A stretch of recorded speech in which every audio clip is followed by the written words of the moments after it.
Channel भक्ति ज्ञान में।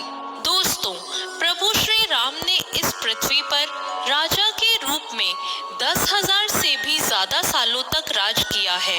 अपने इस लंबे शासन काल में भगवान श्री राम ने ऐसे कई महान कार्य किए हैं जिन्होंने हिंदू धर्म को कई गौरवमयी इतिहास प्रदान किए हैं। फिर किस कारणवश भगवान श्री राम को वैकुंठ लोक वापस जाना पड़ा?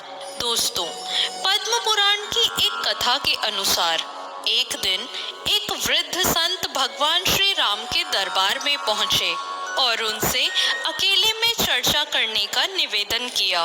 उस संत की बात का मान रखते हुए प्रभु श्री राम उन्हें एक कक्ष में ले गए और द्वार पर अपने भाई लक्ष्मण को खड़ा कर दिया और कहा कि अगर उस संत और उनकी इस चर्चा को किसी ने भी भंग करने की कोशिश की तो वह स्वयं उसे मृत्यु दंड देंगे।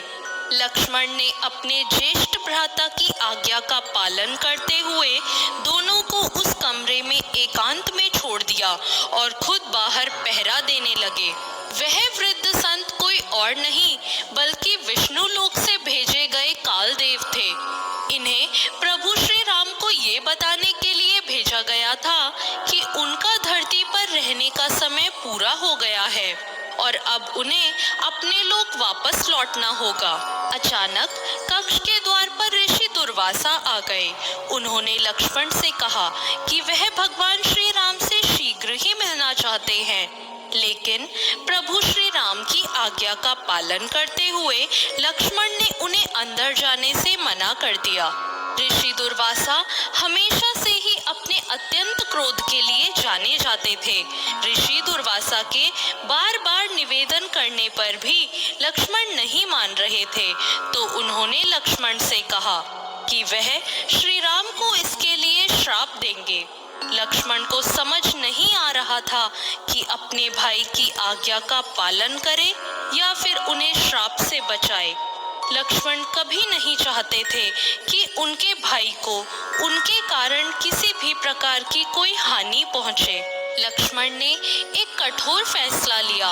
उन्होंने सोचा कि अगर मैं स्वयं अंदर चला जाऊं तो मैं ही मृत्यु दंड भुगत लूंगा। ऐसे में ऋषि दुर्वासा और श्री राम को कोई हानि नहीं होगी। उन्होंने ऐसा ही किया। वह आगे बढ़े और भीतर चले गए। लक्ष्मण को चर्चा में बाधा डालते देख श्री राम धर्म संकट में पड़ गए। अब एक तरफ वो अपने फैसले से मजबूर थे और दूसरी तरफ भाई के प्यार से निसहाय थे। उस समय भगवान श्री राम ने अपने भाई को मृत्यु दंड देने की जगह उसे राज्य और देश से निकल जाने को कहा।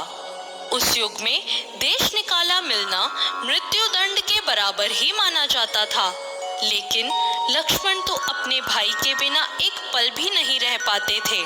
इसलिए उन्होंने इस दुनिया को ही छोड़ देने का फैसला किया। वह सरयू नदी के निकट गए और नदी में जाते ही अनंत शेषनाग में बदल गए और विष्णु लोक चले गए। लेकिन जिस प्रकार भगवान श्री राम के बिना लक्ष्मण नहीं रह पाते थे, उसी प्रकार लक्ष्मण के बिना भी श्री राम को अपना जीवन उचित नहीं लगा। उन्होंने भी इस लोक से चले जाने का विचार बनाया और सारा राज्यपाट अपने और अपने भाई के पुत्रों को सौंप दिया। ऐसा करके वह भी सरयू नदी के निकट गए और नदी के तल में जाकर गायब हो गए।